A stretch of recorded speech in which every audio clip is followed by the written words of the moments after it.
I figure it's been a long time coming for me to do a video on one of the most amazing yet obscure titles for the Super Nintendo, Shadowrun.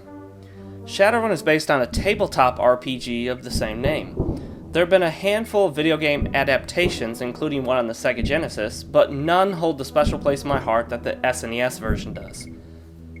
There's a lot to say about this game and why it's so awesome. You're thrust into a futuristic but dark world where technology and information are power and magic has returned. There's a lot to like here, but it's also clear that the game failed to gain popular appeal, probably due to its unconventional style.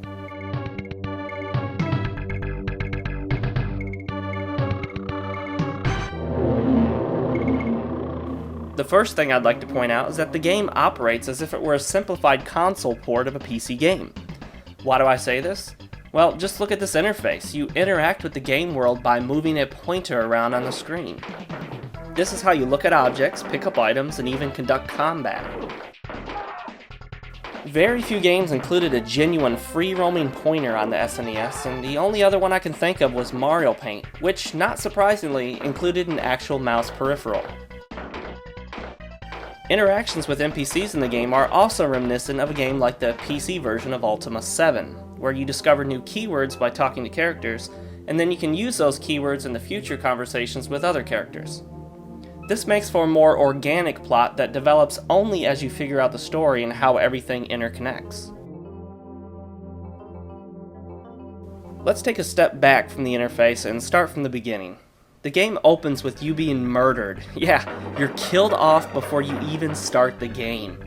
A mysterious morphine humanoid comes to your rescue by casting some spell on you shortly before the guys from the morgue pick you up.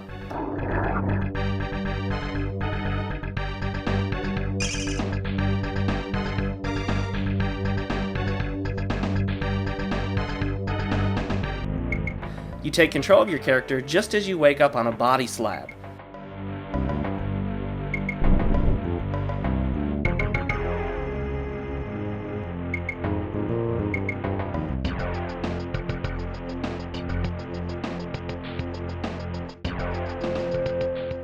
You scare the pants off the two morgue employees who mistake you for the living dead, and thus your journey begins. Shadowrun has numerous RPG elements. You build your character up by collecting karma. You gain karma by killing the bad guys who assault you throughout the game. When you sleep, you get to decide how you want to build your character. This is, however, mostly an illusion. You can decide to spend a few more points in firearms or a few more in computer hacking, but you'd find the game nearly impossible if you didn't put the majority of your points into your health and firearms skills. Magic also plays a role, although your first spell isn't obtained for quite a while. It's possible to play through the majority of the game without using any magic, but it's not recommended. The graphics in Shadowrun are very atmospheric, although I must say that too often critical items you need to interact with are incredibly small and can easily be overlooked. Aside from everything being a little too, little, I'm very satisfied with the visuals. The music, however, really stands out. It's not necessarily the kind of music you put on a CD and listen to in your car, but it's perfect for this game. The music really propels you through the game and the story, and the mood can change quickly and drastically depending on the circumstances. You can go from chugging along in the inner city to suddenly being attacked by a gun protruding from a window of a building. The music changes to the situation.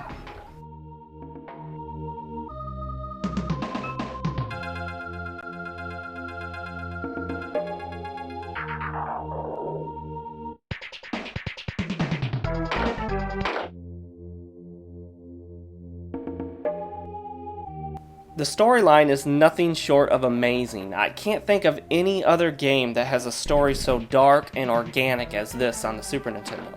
You essentially wake up in the morgue with no memory of who you are or what you're supposed to be doing. You slowly have to piece together a complex tale that, well, I'll let you discover for yourself.